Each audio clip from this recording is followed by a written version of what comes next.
नमस्कार दोस्तों, आज का ज्वलंत मुद्दा है घोसी विधान सभा के उपचुनाव का, जहां पर चारों तरफ सभी की निगाहें थी कि घोसी विधानसभा पर कौन विजयी होगा। जहां पर भारतीय जनता पार्टी के एक सीएम, दो डिप्टी सीएम तथा लव लश्कर भी चुनाव में एड़ी चोटी से जोर लगा रहा था, तो दूसरी तरफ महागठबंधन भी किसी से कम नहीं था। वहीं पर मायावती की भी चुप्पी किसी से कम कामगार साबित नहीं। आइए हम चलते ही बारीकी से समझते हैं कि आखिर में घोसी विधानसभा में किस तरीके से भारतीय जनता पार्टी की क्यों हार हुई। इसके पीछे पहला तो मुद्दा ये था कि जिस तरीके से दलितों का उत्पीड़न हुआ और भारतीय जनता पार्टी की सरकार चुप्पी साधे रही और लोकसभा में प्रधानमंत्री नहीं। इसके बाद प्रधानमंत्री के वित्तीय सलाहकार ने भारत के संविधान को बदलने की बात की, जिसको विपक्षी दलों ने इसे गंभीरता से उठाया और दलित, शोषित, वंचित और शूद्र समाज में जन्मे हुए लोगों को बताया कि यदि आप नहीं जागे तो ये मनुवाद व्यवस्था लागू करके तुम्हारे गले में अंडे तथा पाछे झाड़ू दे सकते। इस हवा को देने के लिए जहां पर स्वामी प्रसाद मौर्य समाजवादी पार्टी की एड़ी चोटी से जोर लगाए थे, वहीं अखिलेश यादव ने योगी बाबा को साड़ से लेकर के कानून व्यवस्था पर जमकर प्रहार कर रहे थे। वहीं पर महागठबंधन के सभी लोगों ने घटित घटना मणिपुर से लेकर के राजस्थान और उत्तर प्रदेश में जिस तरीके की घटनाएं हुई, हिंसा भड़की, इन सब बातों को लेकर गंभीरता से सदन से लेकर सड़क समाजवादी पार्टी और उनके महागठबंधन ने उठाने का काम किया, जिसको लेकर के भारतीय जनता पार्टी चूरे हिल। और हम आपको बताना चाहते हैं, सभी की निगाहें घोसी विधानसभा पर लगी थी, क्योंकि उत्तर प्रदेश में 80 लोकसभाएं सीट हैं, जिसमें घोसी एक विधानसभा अत्यंत महत्वपूर्ण मानी जा रही थी।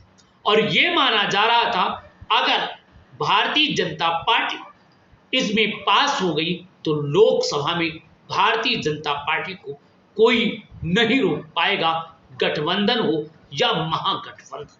परंतु एक बार फिर साबित हो गया कि महागठबंधन के आगे विपक्षों की हवा निकल जाएगी, क्योंकि अभी तो ये अंगड़ाई थी, आगे और लड़ाई। विधानसभा घोसी के उपचुनाव में सपा प्रत्याशी सुधाकर सिंह ने रिकॉर्ड मतों से जीतकर अखिलेश यादव ने बधाई दी और कहा कि ये जीत महंगाई, बेरोजगारी और जनता की जीत है। घोसी विधानसभा उपचुनाव में मतगणना पूरी हो गई, जिसमें सुधाकर सिंह ने भाजपा प्रत्याशी दारा सिंह चौहान को भारी मतों से हरा करके एक बार फिर भारतीय जनता पार्टी और विराम चिन्ह लगाते हुए दिखाई पड़ गई। जहां पर महागठबंधन एक तरफ एलानिया जंग कर रहा था, तो दूसरी तरफ भारतीय जनता पार्टी हर चाल को बारीकी से काट रहा था।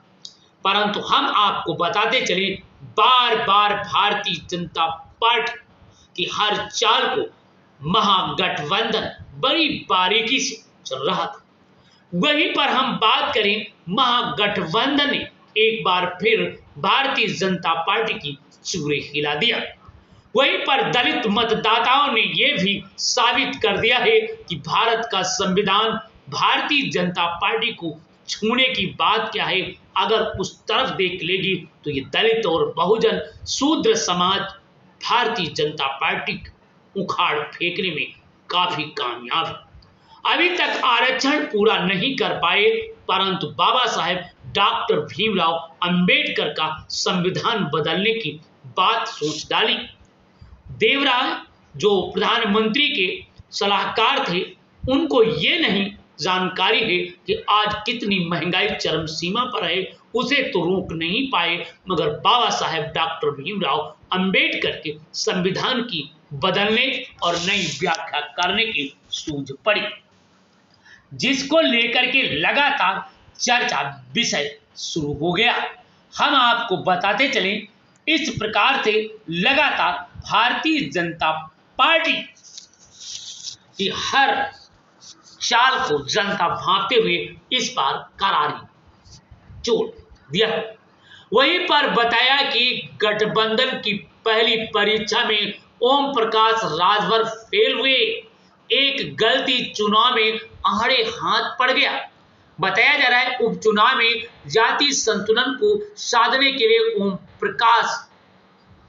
के लिए प्रदेश के डिप्टी सीएम केशव प्रसाद मौर्य ब्रजेश पाठक ने डेला डाल रखा था। अनगिनत कैबिनेट मंत्री राज्य मंत्री गांव-गांव में लगे हुए थे, फिर भी मतदाता का मूड में उपचुनाव में भारतीय जनता पार्टी की सरकार का कोई भी असर नहीं हुआ। हर वर्ग विशेष, हर जाति की रोटी सेकने वाले चुनाव को स्थानीय लोगों को महत्व देती नजर आई। हम आपको बताते चले, जरा देखिए, जरा गौर करिए, जगह जगह पर हर धर्म, हर जात के और हर जगह पर यही देखने को मिल रहा था कि ये चुनाव ही नहीं बल्कि महा उपचुनाव हो रहा है, क्योंकि वहां पर मंत्री से लेकर के सभी लोगों की निगाहें वहीं पर लगी थी जहां पर हर व्यक्ति की लगी होनी चाहिए।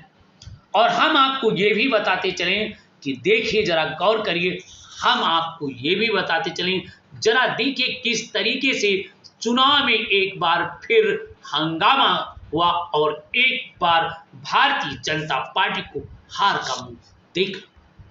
बताया जा रहा है कि घोसी जो विधानसभा के उपचुनाव में 42,672 वोट से समाजवादी पार्टी को भारी मतों से जीत मिली है। आपको बताते चलिए, जरा सुनिए, जरा गौर करिए। वहीं पर अखिलेश बोले कई दलों के भावी मंत्री हारे हैं। संजय निषाद ने कहा कि इसके जिम्मेदार खुद दारा सिंह हैं। इस तरीके की बातें कही जाने लगी हैं, जरा देखिए। वहीं पर बताया जा रहा है कि समाजवादी पार्टी कार्यालय पर जश्न मनाया रहा। वहीं पर अखिलेश यादव ने ट्वीट करते हुए कहा कि ये जीत गरीब, अमीर और आम जनता की जीत है, बेरोजगारी की जीत है, क्योंकि अब भारतीय जनता पार्टी को सत्ता से बाहर करना अत्यंत जरूरी है। वहीं पर हम आपको बताते चले, इस चुनाव में घोसी का जो चुनाव हुआ, उपचुनाव हुआ, सभी की निगाहें लगी थी। और यहां तक कि हम बताते चले कि हर लोगों की ये निगाहें थी कि अगर ऐसा रहा तो निश्चित रूप से लोकसभा का चुनाव में भारतीय जनता पार्टी को ज्यादा शिरकत करना पड़ सकता है। और आपको हम बताते चले, ये भी बताया जाता था कि अगर यही रहा तो निश्चित रूप से एक बार फिर भारतीय जनता पार्टी सत्ता से कोसों दूर चली जाए। अब हम बताते चले, जरा सुनिए, जरा गौर करिए। एक संवाददाता ने हमारे जानकारी देते हुए बताया कि सरकार की धमक पर भारी पड़ा उपचुनाव, भाजपा को उल्टा पड़ा। आपको बताते चले, दारा सिंह प्रत्याशी बनाने का दांव एक बार फिर भारी हो गया। घोसी उपचुनाव के परिणाम भले ही सरकार की सेहत के लिए असर न पड़े, लेकिन भाजपा ने यह चुनाव जीतने के लिए जबरदस्त लामबंदी की थी। जन समर्थन के लिए डबल इंजन की सरकार डबल मंत्रियों तक लगा दिया था। बताया जा रहा है कि मुख्यमंत्री सहित उप मुख्यमंत्री और करीब 20 मंत्री और स्टार प्रचारकों को उन क्षेत्रों में लगाया गया था जहां पर चुनाव चल रहा था। डबल इंजन की सरकार की धमक और पार्टी गठबंधन की चक्रव्यूह में बावजूद घोसी के उठे हार से सुर में सत्ताधारी भाजपा उनके सहयोगी के चारों तरफ सिद्ध होते नजर आ रहे हैं। साइकिल छोड़कर अपनी राजनीति जीवन में कमल खिलाने के इरादे से भाजपा वापस आए दारा सिंह चौहान की छोटी सी घोषित सीट पर छोड़ी गई घोषित सीट पर उन्हें ही प्रत्याशी बनाने का दाव भाजपा को उल्टा पड़ा और दारा सिंह चौहान को दारा सिंह जो अपने आप को पहलवान समझ रहे थे, वहां की सत्य और हुकूमत अपने आप को वहां के बादशाह समझ रहे थे, उन्हें एक बार जनता ने फटकनी दे दी।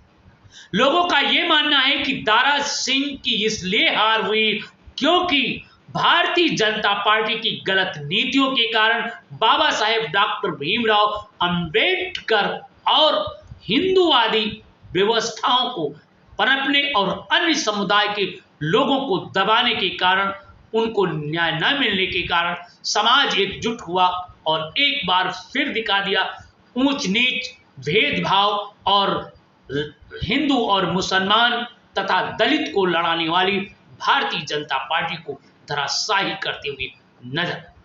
जरा आप देख सकते हैं इस वक्त की हम आपको बड़ी तस्वीरें दिखाना चाहेंगे, बताना चाहेंगे। जब राहुल गांधी वापस हुए संसद में तो बार बार नरेंद्र मोदी को ये कहने को मजबूर कर दिया कि आखिर में जिस प्रकार मणिपुर जली है और राजस्थान जला है तथा इसी तरीके से अन्य राज्य ना जले, ये मुद्दा पूरे देश में गूंज उठा और गूंज ही नहीं बल्कि भारतीय जनता पार्टी के लिए एक बहुत बड़ा चोट था, कुठारघात था और एक के बाद महागठबंधन तैयार हुआ और ये महागठबंधन भारतीय जनता पार्टी के लिए 2024 के लिए मुश्किलें खड़ी करती नजर आ रही।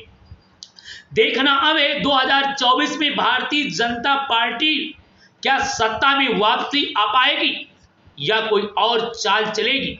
हर कोई जुबान से तरह तरह की बातें अब सुनने को मिल रहा है। देखना अब है क्या भारतीय जनता पार्टी कौन चाल चलती है जो सत्ता पर बना रह सकती। वहीं पर इस चुनाव में हारने के बाद भारतीय जनता पार्टी को यह समझ जाना चाहिए 2024 उसके लिए कांटों से भरा है। अगर थोड़ी भी गलती किया संविधान से लेकर दलितों तक या फिर अन्य मुद्दे कानून के विपरीत उठे तो एक बार फिर बड़ा झटका लग सकता है। देखना अब है इसका जनता कितना ध्यान देती है कितना नहीं। बने रहिए, हर भाजपा की चाल विपक्ष समझ पाता है या नहीं। देखते रहिए जनता।